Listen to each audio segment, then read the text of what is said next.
ఆ శ్రీరామచంద్రుని కోసం జటాయువు ప్రాణం వదిలిన ప్రదేశం ఇదే.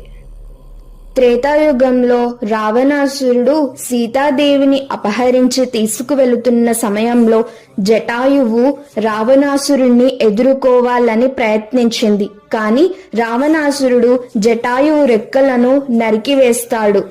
జటాయువు వెంటనే స్పృహ తప్పి కింద పడిపోతుంది. చావు బ్రతుకు మధ్యలో అల్లాడిపోతుంది.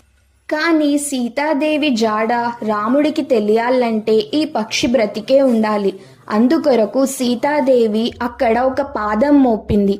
ఆ పాదం బొటనవేలు నుండి ఎప్పుడూ నీరు ఉద్భవిస్తూనే ఉంటాయి. ఈ నీరు త్రాగుతూ జటాయువు ప్రాణాలతో ఉంది.